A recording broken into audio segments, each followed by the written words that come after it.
Delhi liquor scam కేసులో BRS MLC కవితకు CBI నోటీసులు జారీ చేసింది. ఈ నెల 26న తమ ఎదుట హాజరు కావాలని ఫ్రెష్ గా సమన్లు పంపింది. ఢిల్లీ నుంచి నేరుగా హైదరాబాద్లోని ఆమె ఇంటి అడ్రస్కు ఈ నోటీసులు అందినట్లు సమాచారం. మెయిల్ ద్వారా మరో సెట్ నోటీసులు పంపినట్లు సీబీఐ వర్గాలు తెలిపాయి. అయితే ఏ సెక్షన్ కింద కవితకు సీబీఐ నోటీసులు పంపిందనేది తెలియాల్సి ఉంది. కాగా 2022 జూలై తర్వాత లిక్కర్ స్కామ్ వెలుగులోకి రాగా దాదాపు 5 నెలల తర్వాత అదే ఏడాది డిసెంబర్లో తొలిసారి సీబీఐ కవితకు నోటీసులు జారీ చేసింది.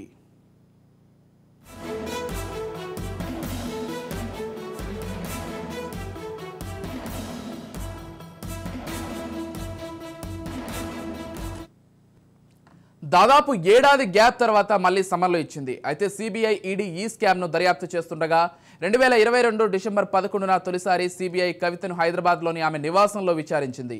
సిఆర్పిసి 160 ప్రకారం సాక్షిగా సుమారు 7 గంటలకు పైగా ఆమె వాంగ్మూలాన్ని నమోదు చేసింది. తర్వాత సిఆర్పిసి 91 కింద ఈ కేసుకు సంబంధించిన ఏవైనా ఆధారాలు ఉంటే సమర్పించాలని కోరుతూ నోటీసులు ఇచ్చింది.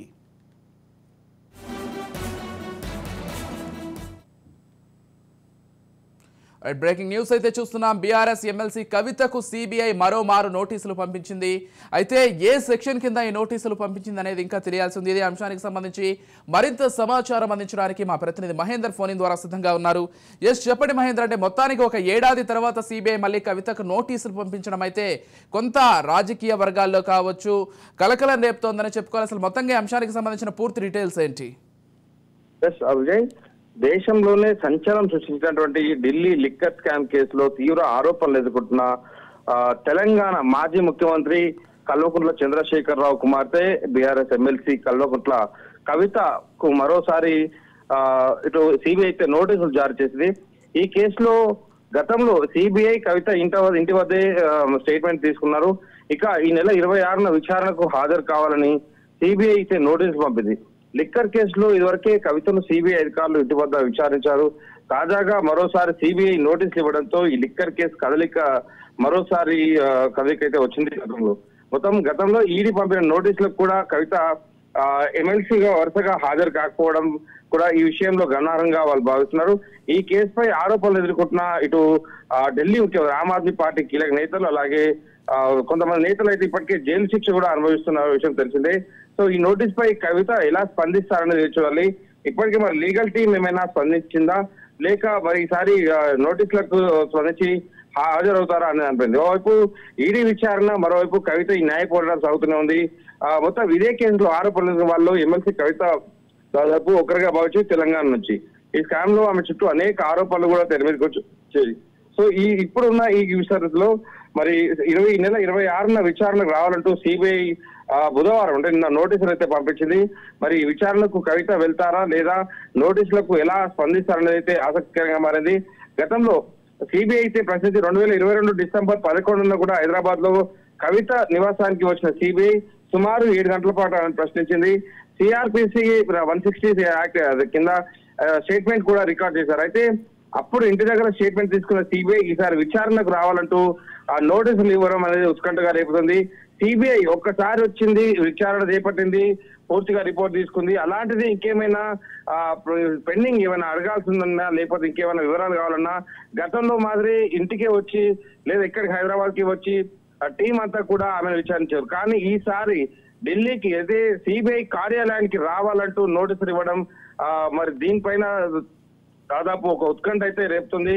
మరి ఈసారి సిబిఐ విచారణలో ఎంత మేర కీలకంగా ఉంది ఢిల్లీ లిక్కర్ స్కామ్ పైన. అంటే మహేందర్ ఒకవైపు ఢిల్లీ సీఎం అరవింద్ కేజ్రీవాల్ కు సంబంధించి అటు ఈడీ సిబిఐ నోటీసులు పంపించిన విషయం మనకు తెలిసిందే. అయితే ఆయన 5వసారి నోటీసులు పంపించినప్పటికీ కూడా హాజరు కాలేదు. ఒకవేళ హాజరైతే ఖచ్చితంగా అరెస్ట్ చేస్తారనేటువంటి ఒక నేపథ్యంలోనే తాను హాజరు కాలేదని అంటే మీడియా ముఖంగానే చెప్పినటువంటి పరిస్థితిని గమనించాం. మరోవైపు ఈడీ విషయంలో కవితను చూసుకున్నట్లయితే మహిళను పిలిచి ఎలా విచారిస్తారనేటువంటి ఒక అంశం సుప్రీంకోర్టులో నడుస్తోంది కాబట్టి అది ఒక వైపు ఉంది. మరోవైపు ఇప్పుడు సిబిఐ కూడా విచారణకు పిలుస్తోంది. అంటే ఎటువంటి అప్డేట్ వచ్చే అవకాశం ఉంది ఈ కేసులో? దాంతోపాటు పార్లమెంట్ ఎలక్షన్స్ కూడా అతి త్వరలో ఉన్నటువంటి ఈ నేపథ్యంలో రాజకీయంగా కూడా కొంత హైలైట్ అయ్యే అంశం అని చెప్పుకోవాలి. ఇది అంటే ఫ్యూచర్లో ఈ కేసు ఎటువంటి మలుపులు తిరగబోతోందని భావించాలి మహేందర్ రెడ్డి? విజయ్, గతం గురించి మనం మాట్లాడితే ఈ లిక్కర్ స్కామ్ గురించి మాట్లాడుకున్నట్లయితే ఈడీపై మొత్తం కల్వకుంట్ల కవిత ఈడీ పైన వేసే పిటిషన్ కూడా ఫిబ్రవరి 16న సుప్రీంకోర్టులో విచారణ జరిగింది. అలాగే ఈ పిటిషన్ విచారణ కూడా సుప్రీంకోర్టు ఫిబ్రవరి 28 కూడా వాయిదా వేసింది. లిక్కర్ కేసులో ఈడీ ఇచ్చిన నోటీసులను కవిత గతేర సుప్రీంకోర్టులో సవాల్ చేసిన సంగతి కూడా మనకు తెలిసిందే. సో తనపై ఈడీ ఎలాంటి చర్యలు తీసుకోకుండా ఆదేశించాలని సుప్రీంకోర్టును ఆశ్రయించేది. కానీ ఈ పిటిషన్ కూడా పరిశీలించేలా జస్టిస్ బేలా అలాగే ఎం త్రివేది, జస్టిస్ పంకజ్ మిట్టల్ ఈ బెంచ్ దీనిపై విచారణ చేశారు. సుప్రీంకోర్టులో మహిళల ఈడీ విచారణ పెండింగ్ లో ఉండడం వల్ల లిక్కర్ కేసులో ఈడీ నోటీసులు ఇస్తున్నప్పటికీ కవిత గైర్హాజరైంది. కానీ ఇప్పుడు సిబిఐ అనేది పిలుస్తుంది. సిబిఐ మరి ఇప్పుడు గత ఈడీకి అలాగే ఇప్పుడు దర్యాప్తు సంస్థలన్నీ కూడా సుప్రీంకోర్టులో వేసి తప్పించుకోవాలంటే కుదరదని ఇప్పటికే న్యాయవాదులు చెప్తున్న నేపథ్యం. సో ఒకవైపు అరవింద్ కేజ్రీవాల్ కూడా ఈ విషయంలో సిబిఐ విచారణకి వెళ్తే ఖచ్చితంగా తమను అరెస్ట్ చేస్తారు కాబట్టి నేను విచారణకు వెళ్ళట్లేదని ఒక రకంగా చెప్పిన నేపథ్యం. సో దీంట్లో ఖచ్చితంగా సిబిఐ 1-2 సార్లు పిలుస్తున్నారంటే ఒకసారి మామూలు వివరాల కోసం అయితే నేరుగా రావడం జరిగింది, వివరాలు తీసుకుపోవడం జరిగింది. కానీ ఈసారి ఆ కార్యాలయం రమ్మంటున్నారంటే మాత్రం చాలా వరకు ఉత్కంఠ అయితే నెలకొంది. అరెస్టులు చేస్తారా లేక అక్కడ వాళ్ళ అదుపులో ఉంచుకొని పూర్తి విచారణ చేస్తారా, మరి బయట ఉన్నటువంటి సాక్షులను ప్రభుత్వం కాకుండా ఇంతమంది కూడా చూసే అవకాశం ఉందా? సో ఇవన్నీ కూడా వివరాలు తెలియాల్సిందే. ఇంతకు మరి 26 వచ్చినటువంటి ఈ నోటీస్ పైన కవిత స్పందిస్తుందా, వెళ్తుందా సిబిఐ కార్యాలయానికి అనే దానిపైన కూడా ఉత్కంఠ అయితే నెలకొంది. సో దీనిపైన అయితే ఇప్పటికైతే ఇటు కవిత కానీ అలాగే తన టీం కానీ ఎవరు కూడా స్పందించలేదు. ఇప్పటి వరకు నోటీసులు వచ్చిన ప్రతిసారి స్పందించేవారు. ఇమీడియట్లీ వాళ్ళు మెయిల్ ద్వారాను లేదంటే కోర్టులో కేసు ఉంది, సుప్రీంకోర్టులో పెండింగ్ ఉందని చెప్పి వాళ్ళు మెయిల్ పంపేవారు. కానీ ఇప్పటి వరకు అయితే ఎలాంటి వివరాలు బయటికి రాలేవు కాబట్టి దీంట్లో ఇంకేదో జరుగుతుంది. ఖచ్చితంగా ఈసారి సిబిఐ కూడా చాలా సీరియస్ యాక్షన్ తీసుకోబోతుంది. ఈడీ మాదిరి తప్పించుకోవడానికి సుప్రీంకోర్టు కేసు చూపించడం లేదు.